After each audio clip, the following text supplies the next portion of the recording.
And just like that, we are back again, and it is another episode 71. Not another episode 71, but episode 71 of Who's Fighting. Fellas, how have you been?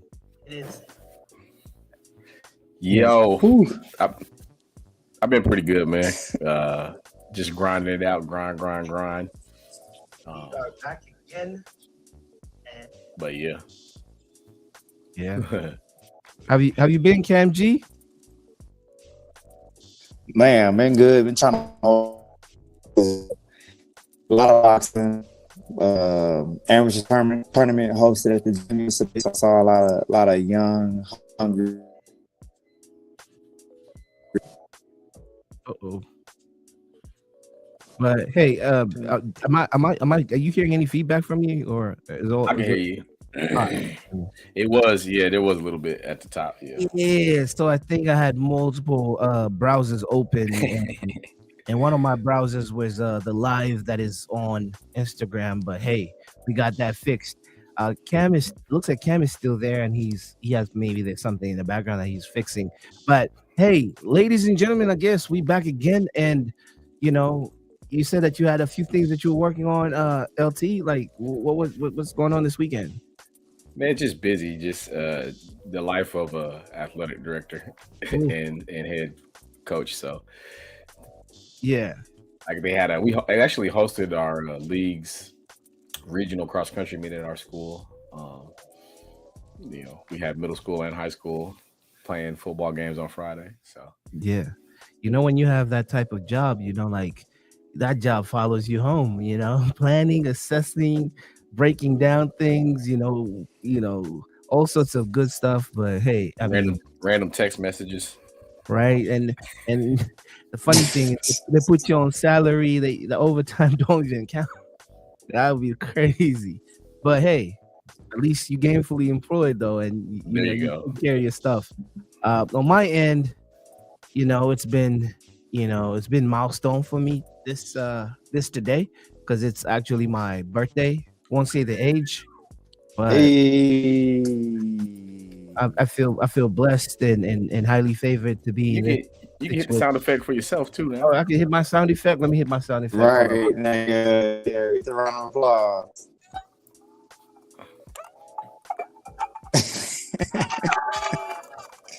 There you go. Yeah, so every time that year passes, I have to be grateful for seeing another 365. I mean, some people don't have that privilege to see that, so I'm highly grateful and highly favored for this experiencing this and being present in this moment. Away from me, just to go over what we mainly cover, which is fight, combat sports. We had a very interesting weekend of combat sports. Even the weekend prior, I mean, we could talk about it briefly. We had the return of Jerome Boots in the ring. Um, Fellas, before we even dive into this weekend stuff, what do you think? This is just quick touch and go. What do you think of that performance that Boots put on in Philly in front of his home team, his home crowd, and everybody, family over there? Expected. Did what he was supposed to do. Yeah, I mean, he was fighting did what he was supposed to do. personally, I thought he did what he was supposed to do, but the fashion that he did it, I was impressed because stepping up to 154, fighting a Lima who I Yep. didn't know too much about. He's Portuguese, Angolan, known to be a dangerous lefty with a lot of power. I mean, his record speaks for itself. But the way that boy Boots just got rid of this, he just annihilated that and tucked that, and got rid. His power translated as he walked up. As he went up in weight, and I was highly impressed. But as you guys said, this was expected, and um, I don't know. I can't add to that. Do you see any? It might be maybe it's the weight, maybe it's less drainage on him. He's more comfortable. He did say, I want to say he was fighting at 140 when he was talking about his body being drained, and So he's surprisingly took some more fights at 147. We wanted to see him unify at 147. It's just things haven't worked out in his favor, and we can't hold that against him. He's in the class of his own. He's the next generation. He's the current generation. There's an older group of guys that's, going towards the sunset, and they have loftier goals. And it's not to any fault of his own, but maybe at 154, we can see Boots get the matchups that he deserves, and we can put a true assessment to the eye test. Not to take away from anything that he's already accomplished, but we understand his potential, and we want to see that. We want to see it realized, and we want to see it against worthy competition. Worthy competition. And sometimes I forget personally how time flies. I remember back in 2021 when LT and I was sitting down and talking about Boots, and this is maybe 4 years ago, and he's about 24 back then. I think he was very young, but he was so exciting. He had a little bit of showboat in him, a bit of showboat actually. Switch stance, switch footer, just so much life, so much vibrant. And I was thinking, is this just just lightning in a bottle? And the guy has slowly, in the 4 years leading to 2025, created a resume for himself. And now the dude from the person that we covered he had less than 20 fights, now has 36 fights, 35 knockouts. 36 fights, 35 wins, 31 knockouts, and that is an impressive record to even not be 30 years old. And he's fought he's fought all he could fight. Whoever was in front of him in a 140, 145 scope. But what I want to say. But the person that I would want to see him fight, for lack of a better word, his twin. Snap. What's happening? But his twin, the person that they say he fights like, he's not the person that they say he fights like. Does not want to come down ever again to that weight, and I don't even think I don't even think he wants to entertain that fight yet. So what's the likeliness of us ever seeing a Boots and Crawford fight? Should I just forget about that?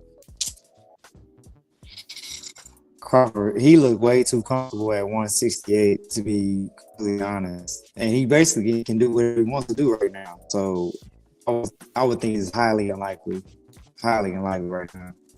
You probably got a 3-year window for that to be possible. And, we have to check back and see if Crawford's still interested in fighting, or if he maximized his career at that point.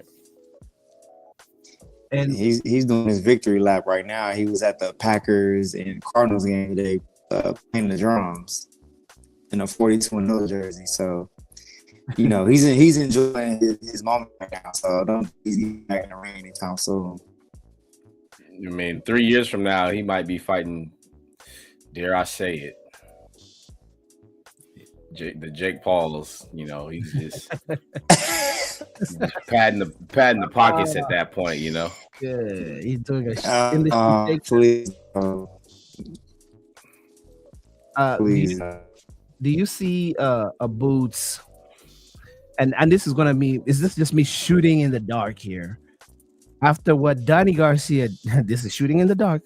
What Donnie Garcia did yesterday, and in fact, the style that he knocked out dude, does Donnie Garcia excite you at 54?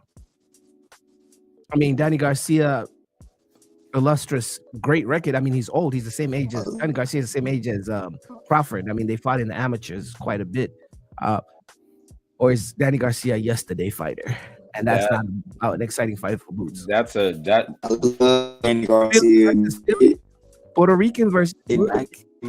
It might be tough for him. I mean, his opponent was extremely over, and he was coming up and being a fan.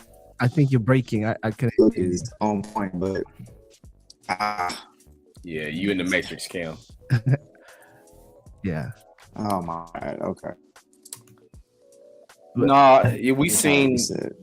we seen seen Danny at 154 against Arislandi Lara. Yeah. That was enough. I'm just That was enough. throwing names out there. Could and I know this is the weight category here does not even meet. Could Pacquiao can Pacquiao even make 54? Now I'm just thinking about the Chalo twins. If I'm looking for names. The 154, there's enough credible names at 154. Yeah. I mean, for who we talking about? We talking about for Boots still? Boots, because now they say there's Virgil Ortiz and all sorts, but is that an exciting? For the crowd, it's an exciting fight for me seeing a Virgil Ortiz. We're talking about selling tickets and whatnot. Selling tickets, like who? Because I'm creating a story. That's why I brought Danny, two Philly guys. I don't know where that. Yeah. Well, you got Boots with Eddie Hearn now, so he might be going to fight some people across the pond and creating, international acclaim. Like he would fight like a Eubank. Conor Ben, that would be the people across the pond. They sell tickets though. Them two. You see what I'm saying? But it's a different respect for the sport over there. Them two sell tickets, so never. You got to think, you got to think on an international level. Although I think Boots will dog walk both of them. I'm sorry, and I respect. I just think Boots is next level good. I think he's a level above them. What am I talking out of my? Am I in reference to who? To Conor Ben or Eubank? I mean, it will be a good pool of a crowd, but Conor Ben and Eubank can't. More resume building. Just show me. It's more resume building. Yeah. And now you're in there with names that people know and respect. So I still want to see it. Boots is a bad man. Yeah. I'll see it. And then on top of that, we have Turkey still in the mix. So we can see something on a Riyadh card where people are getting paid where they usually, they're getting paid what they deserve, where markets wouldn't usually reward it. So right. Well, I'm here for it. Like, it sucks that we kind of make Boots sound like, man, he's he's kind of on the tail end of his career, like he's old. This dude is only 28, so we have him for another and hopefully 10 years. So, there'll be fights to happen, and I'm sure there'll be other superstars, people that have notoriety or have created cachet and have a moniker name to kind of sell and dance with dudes. So I was just looking at my Rolodex of fighters who would be. I know Virgil Ortiz is like the person that they're throwing around, but he's popular in Dallas, or that area. So I don't know. We'll see. Let's talk about it. The return of the Swift, Danny Garcia, fighting another Danny, but in this case, Daniel Gonzalez. Danny, actually, I did research Danny Gonzalez, and he had an okay resume. Nothing to to kind of brush off.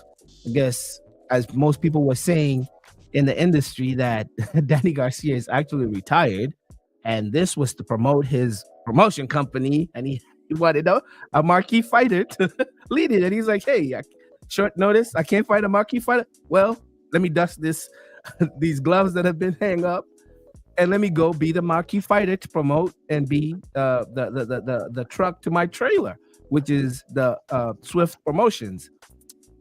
The way he not do that, I don't think he was doing that, because he could have looked like how Pacquiao was fighting that Japanese kickboxer, or Floyd Mayweather fighting. Danny looked good, or fighting a real fighter. So I don't know if he was okay. I'm just putting it out there. The rumors is he's really retired, but he was trying to promote his company Swift Promotions together with Millions that CO. So Is what it is. That's what you got to do. So if you got to be the person, you got to roll your sleeves sometimes. If you're doing a, starting your company, and roll your sleeves and be the main card, to just be the driving vessel and have people talking. I respect it, but do you think he's really out of retirement? 39, 38, 30, 38. He's fought everybody. If he just wants to do it on like a Roy Jones type deal, cool. But don't, like I said, we seen it against Lara. We seen the look in the eye. Yeah.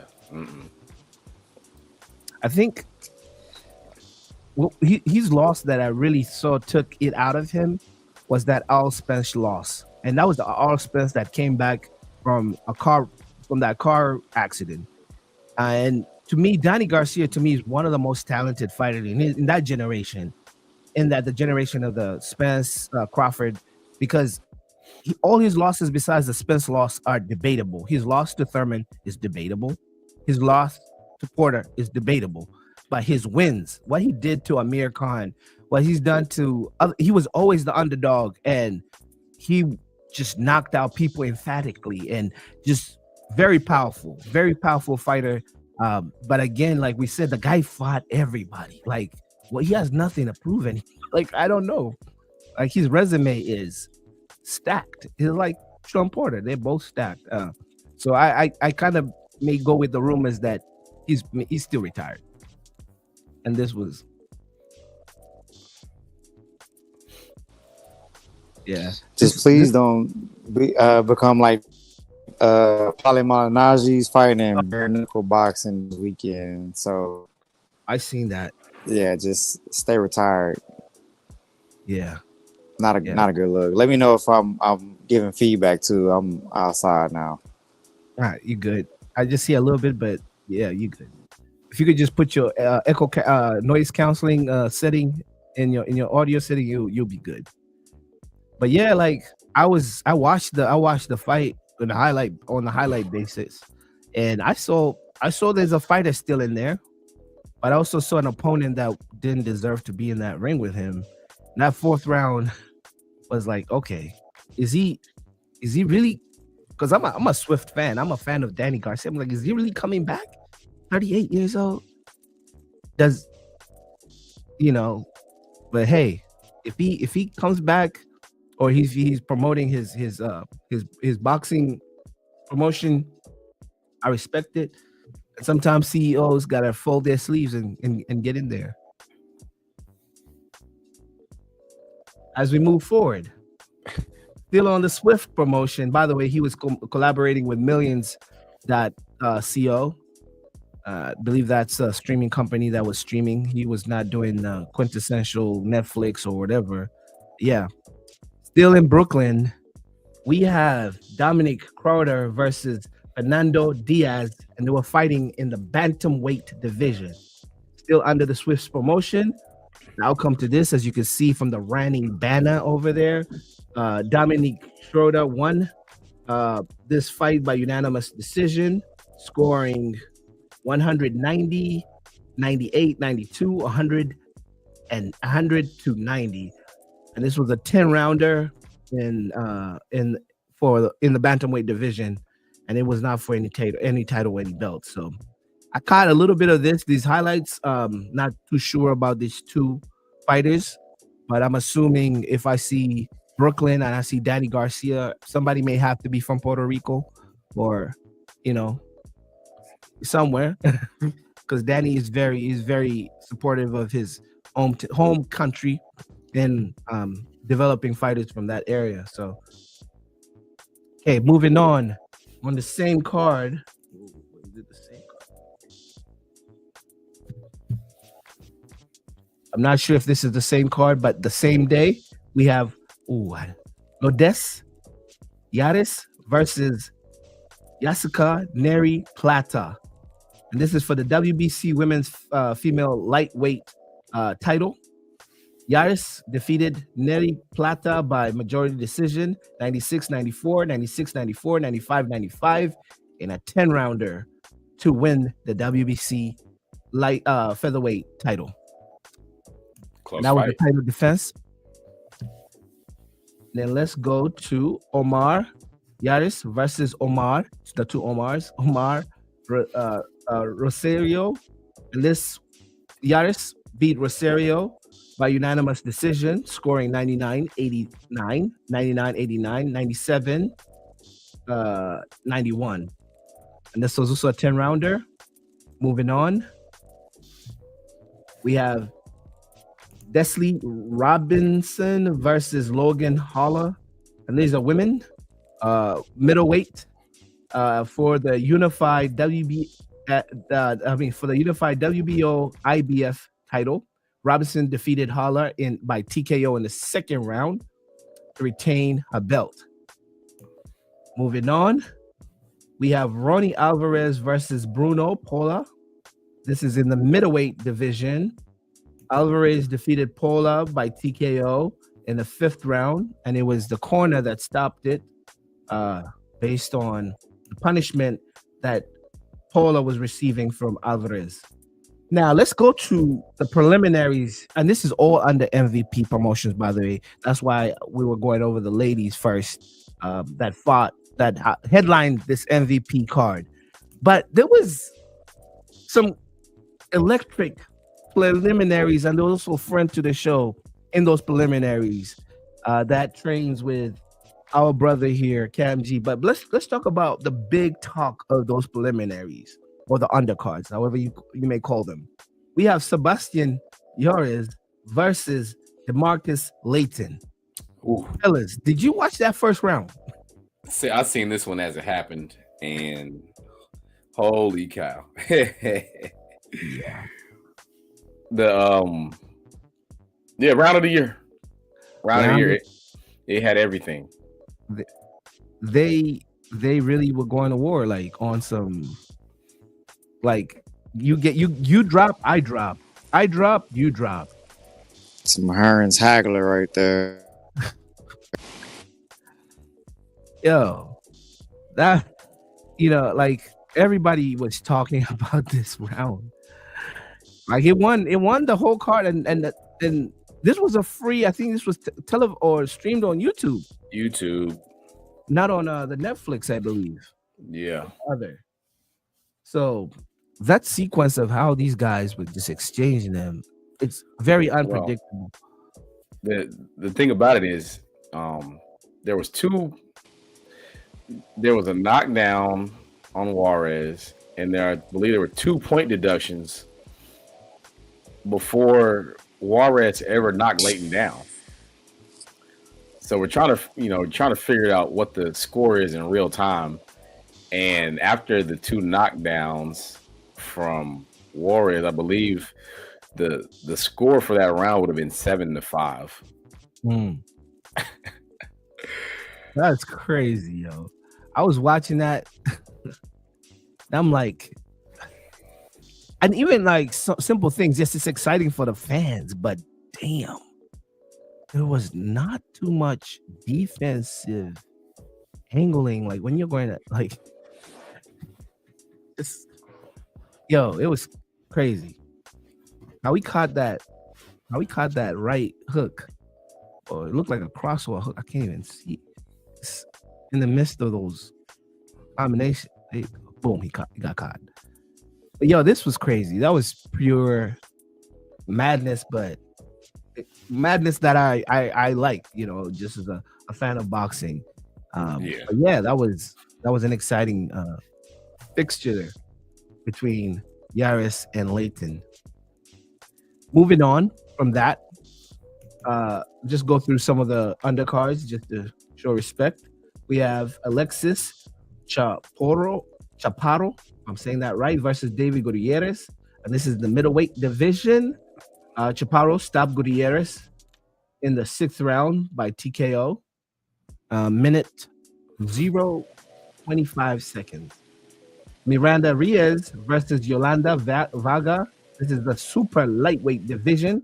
Reyes defeated Vaga by unanimous decision, 80-72, 80-72, 79-73 in a 8-rounder showcase.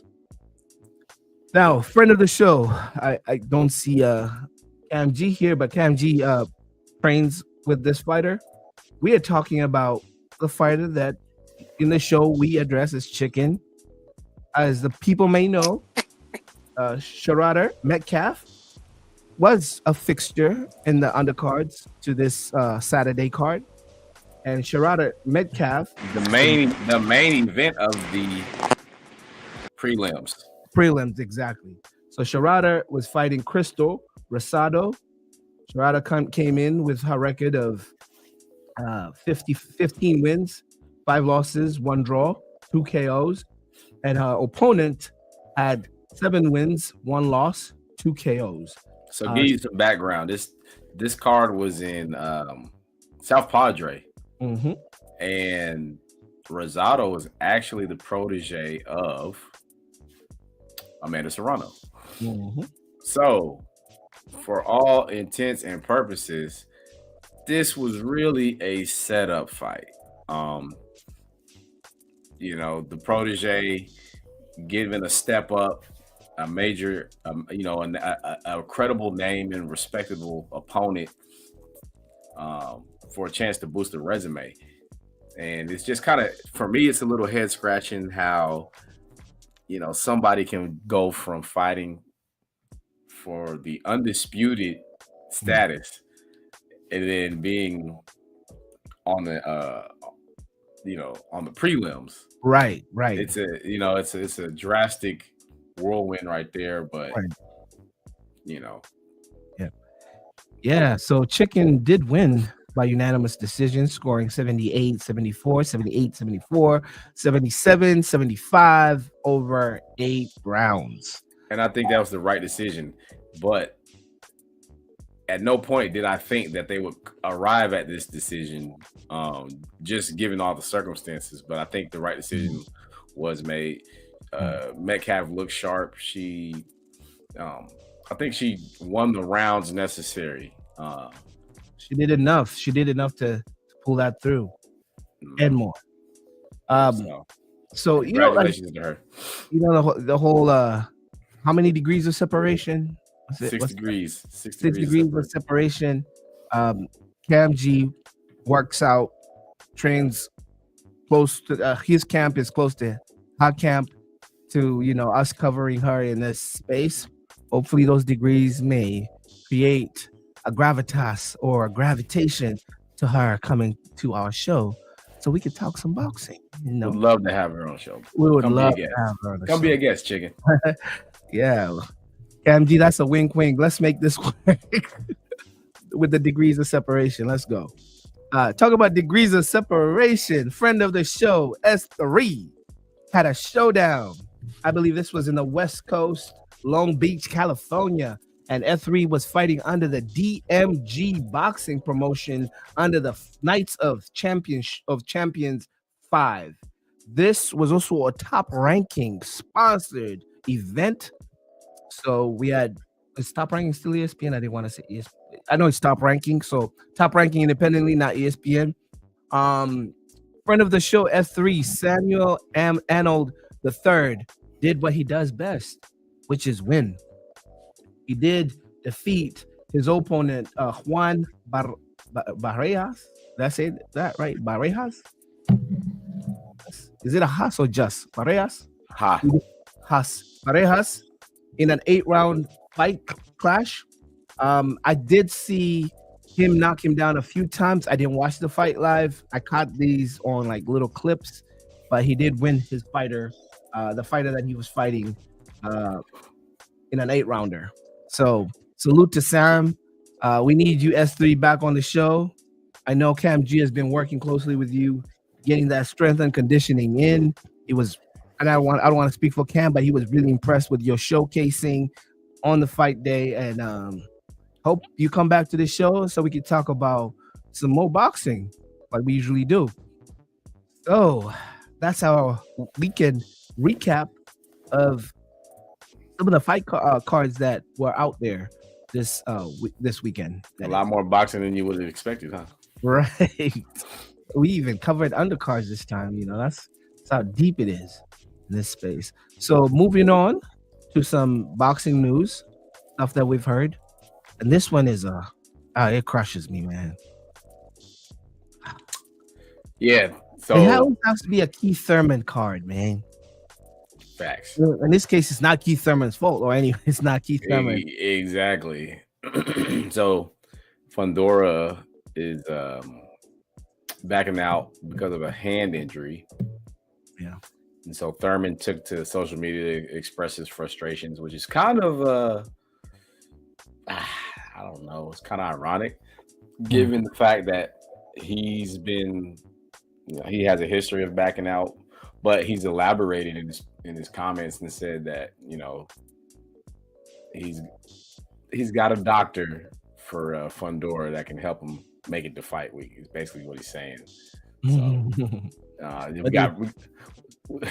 we got rumors of rumors, because the rumor is that this fight will be rescheduled for a Pacquiao card in January. So that's, you got rumors on top of rumors here. So this is the rumor mill, the rumor report.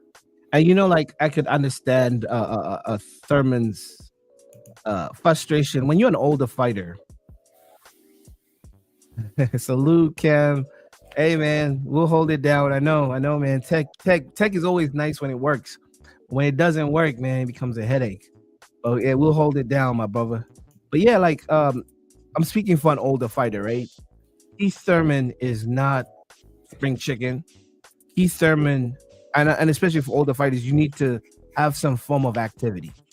If you're not in that ring, you could lose just an inch of your sharpness, and that inch of your sharpness is an advantage to your opponent.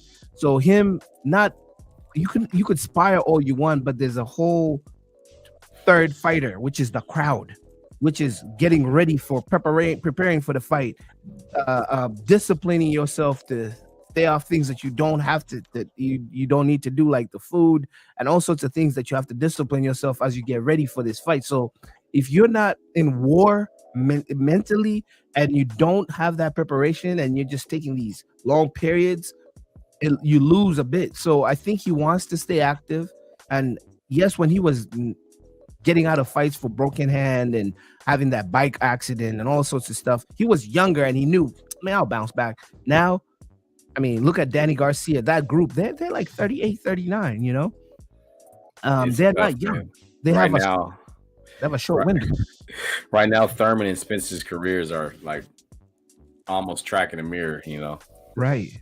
So that's why I could see that. Damn, man, I just want to get this, because right now he finally felt he's in a rhythm after his last fight. He's like, I just need to keep this thing going, because if he has another break in between, guess what? You don't have camp.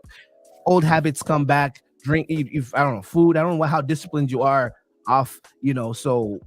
He seems to be more disciplined, Keith Thurman. And guess what?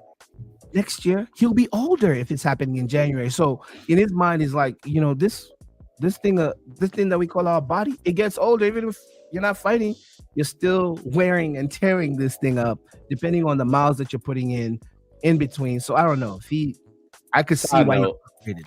So I know Keith Thurman kind of inspired me with my mega shake routine that I do in the morning. So I seen like a little docu-style, behind the scenes, and how he was preparing his shakes, and that inspired me. And I've been on this tracks for the last decade at least. So yeah, but we all big fans of One Time over here, and we want to see him at least end his career on his own accord, on his own measure.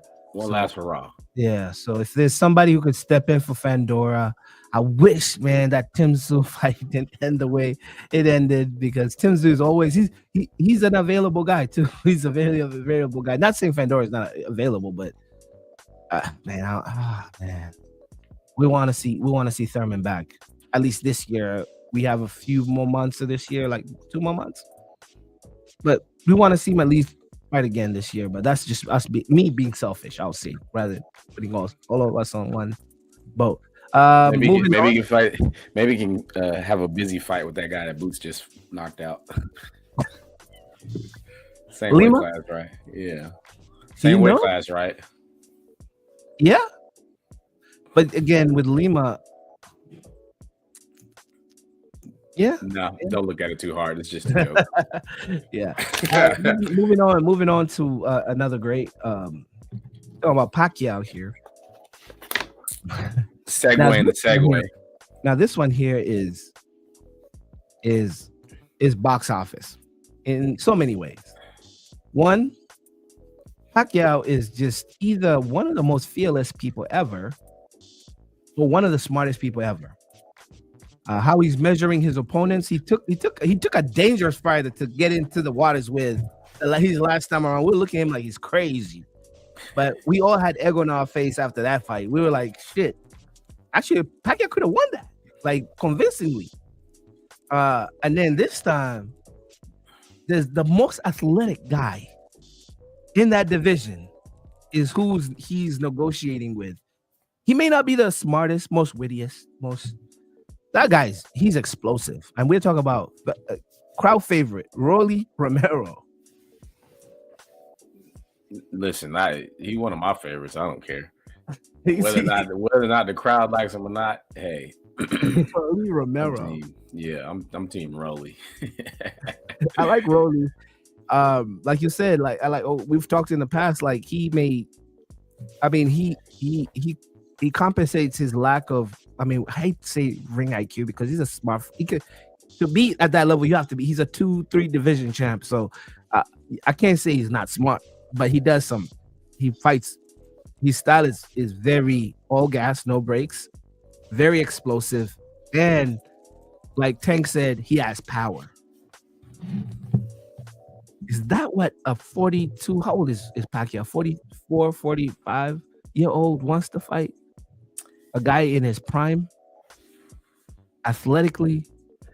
What we're looking at too, though, is a build-up for a great card, though. So if you have Pacquiao, Romero as the main, and you have Thurman, Fundora for the co-main. And then Ryan Garcia somewhere in there? I don't know about all that, but listen, hey. That's that circle right there. I'm looking at this and I'm like, I'm doing my SWOT analysis, my strength, weaknesses, opportunities, and threats. And Rolly is my threat is very high.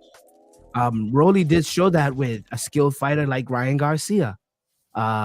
You were looking confident, you were looking good when you moved, but when you felt that power and you went on down to your knee, you were different after that. But Pacquiao is also kind of like young Rolly, because Pacquiao is one of those, when he gets hit, he still moves forward.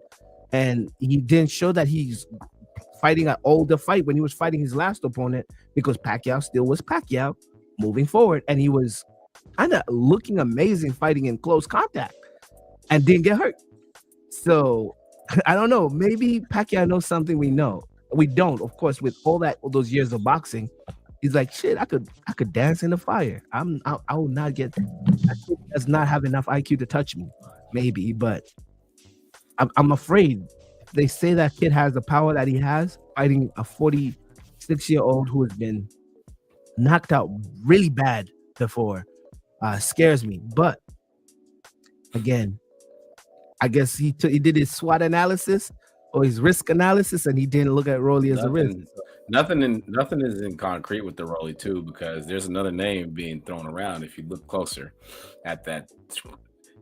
Lomachenko?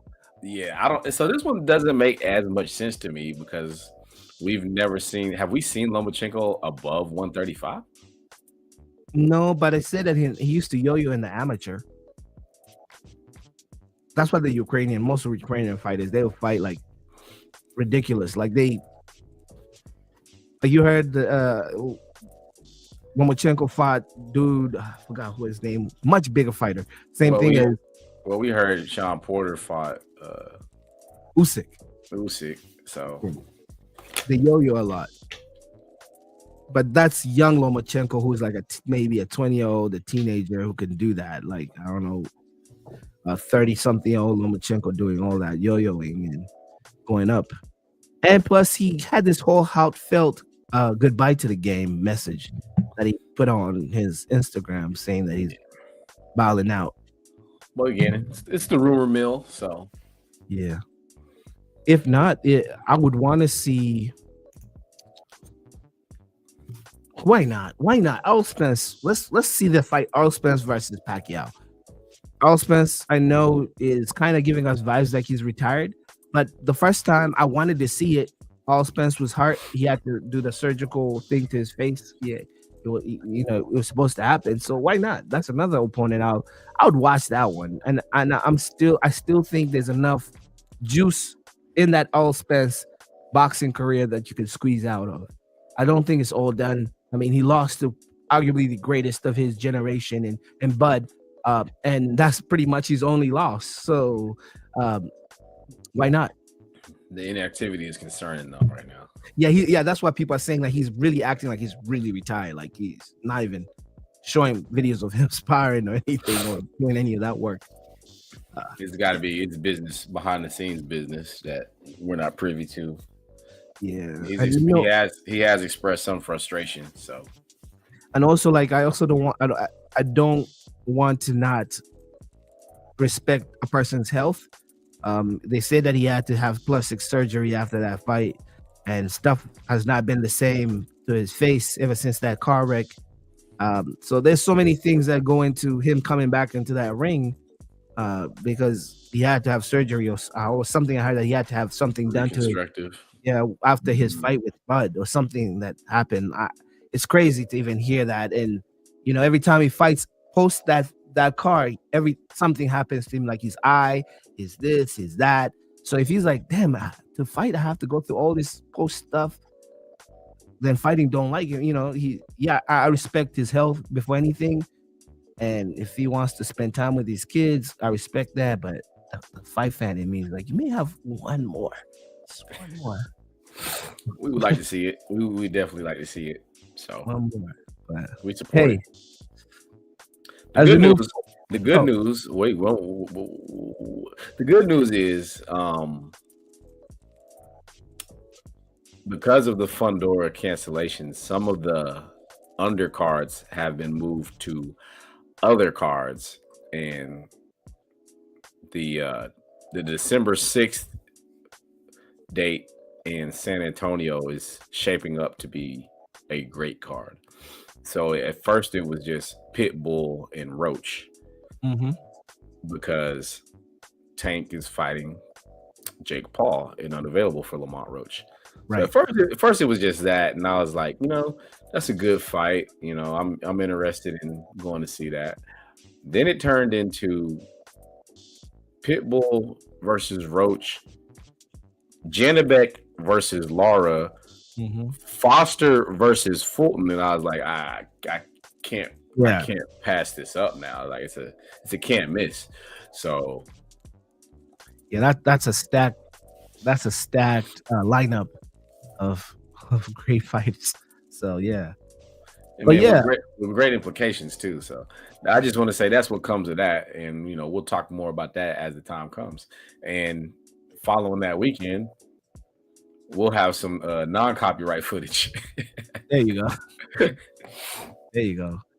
Moving on to London, UK, December 25th. That's this coming October. October 25th. This coming Saturday. We have Joe Parker versus Fabio Wardley. We have Lewis Edmondson versus Ezra Taylor. I like Ezra Taylor a lot.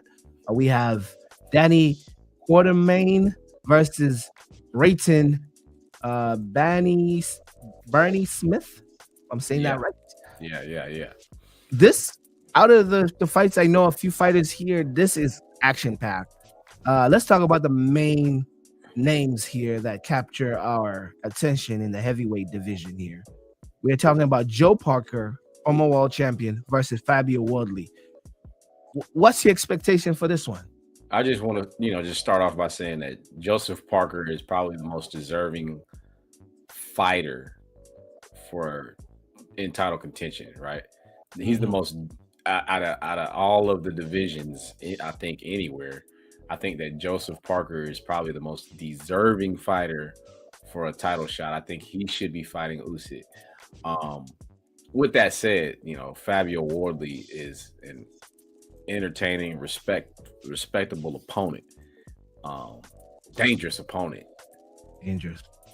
So, yeah, like you said, it's very dangerous out there in the UK. A lot of the bookies almost have it as a very competitive fight, but they still give the edge to Joe Parker because of that ring experience and, of course, that title championship pedigree that he has. He never count out a champion, a person that's been there, done it since they were very young, extensive amateur career. All that said, Fabio Wardley does not have that amateur background. Late bloomer, but I tell you, he is not no average late bloomer. He knows how to fight. No. He's got a draw to Frazier Clark, and then he came back and avenged that draw. When is that? That was powerful. Yeah. Powerful. Out of his 20 fights so far in his young career, I mean, he's 30, but he has a young career. He's knocked out everybody besides Frazier the first time. So he almost has, out of 20 fights, he has 19 wins with 18 knockouts. That's a man with dynamite in the hands. And very dangerous. A person that has not experienced the loss is a very dangerous fighter. Joe Parker has experienced 3 losses. I mean, we've seen him lose to Anthony Joshua. We've seen him lose to Joe Joyce. We've seen him lose to Dylan White. Yes, we have a new resurgence of Joe Parker. It's not the same old Joe Parker. He's been on a winning spree. What he's done to Zhang, what he's done to Deontay Wilder, what he's done to Bakoli. Yes, he's dangerous, but Fabio Wardley has never lost. There's something different. He doesn't know what that is, so he's gonna go in and think it's business as usual. But I think it's gonna be a good fight. I still give Joe Parker the win, and I think Joe Parker's gonna knock him out. But I wouldn't be surprised if it goes 12 rounds and both fighters knock each other down. But I can't see a veteran fighter losing to someone that does not have experience in the ring at that level, especially. This is again Parker not dodging no smoke. Fighting who's available. So let's hope Usyk is on the mend. And I don't know if dancing helps that or not, but Nah, Usyk was caught, man. She's out here dancing with a back injury. Usyk out here trying to relax and chill. He deserves it. The guy's been to war. He deserves to take a little bit of a break and not have to get back in. But if your bosses want you back in the office and y'all here faking an injury and appearing on live TV, dancing and doing all sorts of stuff, that's crazy. But special shout out on that card, Ezra Taylor, young upcoming fighter out of the UK, big prospect fighter. And I'm excited to see him do his thing. The rest of this lineup, I'm not so sure, but I'm intrigued by that name, that Quatermain. Quatermain. Say it like Terrence, what's his name? Terrence Yeah. Howard. yeah. Hustle Floor Quatermain. But yeah, I can't wait to see how what happens this coming Saturday in the heavyweight division, because that will set the tone for what's going to happen next for Usyk, I believe, who's going to be that person to fight. And as we move forward to some other fights, so maybe I should have put this one first, because if it's 10:25 in Japan, or is it really 10:20? I haven't figured that one out yet. I know they're ahead. Well, yeah, that one takes so exactly. So if the London card is probably going to be at 11 a.m. in the height of college football, if you wake up at 6 a.m., you might be able to see the Japan card. Like, you know what I mean? Yeah, something like that. I don't know. Maybe. Yeah. like London maybe is like 8 hours ahead of us, and then Japan maybe like a 12. So maybe I don't math is know. never my major. That don't sound right, though. You got an entire continent between. You got an entire continent between Europe and Asia. Yeah. But hey, we're doing it from our perspective. Japan is hella hours ahead of us, and we on the west side. So so we are saying it from our perspective here. So, but moving on to Osaka, Japan, we have some fights going on over there. We have Sumire Yamanaka versus Megumi Watanabe. Watanabe. I don't know who this fighter is, or the fighters are, but I know they have. I'll get a name. Let me run these down. Come on. Tetsuro Ohashi versus Shori Umezu. There you go. Then we just gonna throw in a Ricardo Suenos versus Sinto Ito. Okay, all right, Ricardo. You said that. Represent. Nice accent. Like you said that right. Oh, geez. And I'm international. I should know how to pronounce an international name, but it be kicking my butt. Oh man. All right. So moving on. Okay, I don't know any of these fighters, so I can't really dive deep on what my expectation is. I expect it to be gained. Look at this though. We're in the Philippines once again. Really, Manila. And just side note, the grandson of Muhammad Ali is on this card. So oh wow. You don't see him. You probably don't see him up there because I think he's deep down in the 4-rounder still. But we talk about what's his name?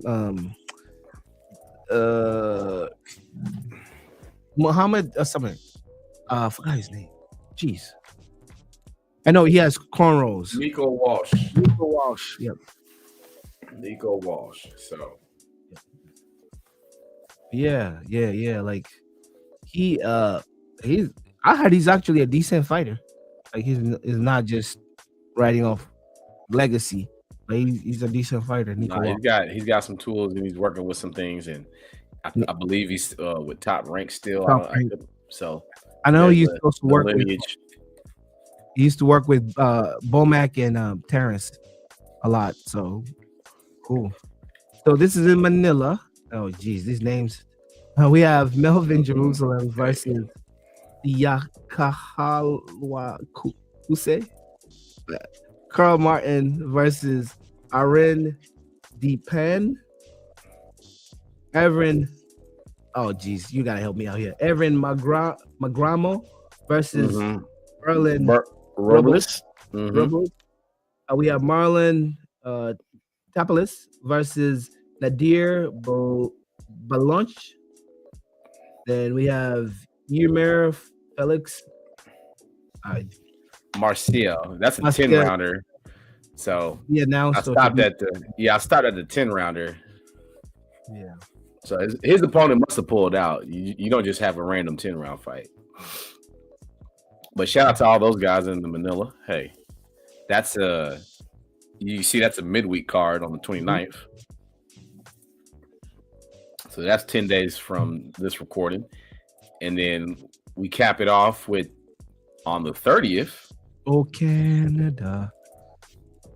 Can't even say the Canadian accent. And I could be tripping because we're gonna have another show before these fights. Yeah, maybe. Maybe. We got to talk about the lead up to and maybe I'm looking at the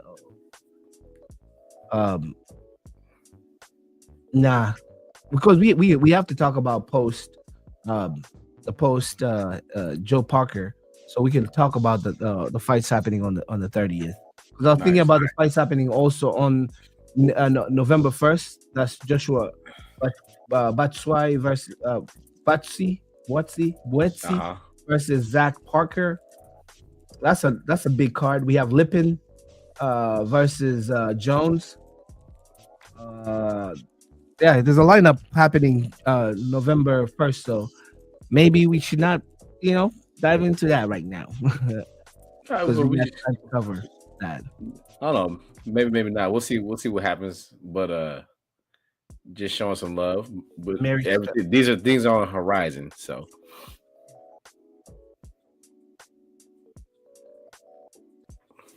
but you know, as you see, there's some other fights that are going to be leading up. November is going to be a hot month. Whew, November is going to be a hot month. I'm seeing from November 1st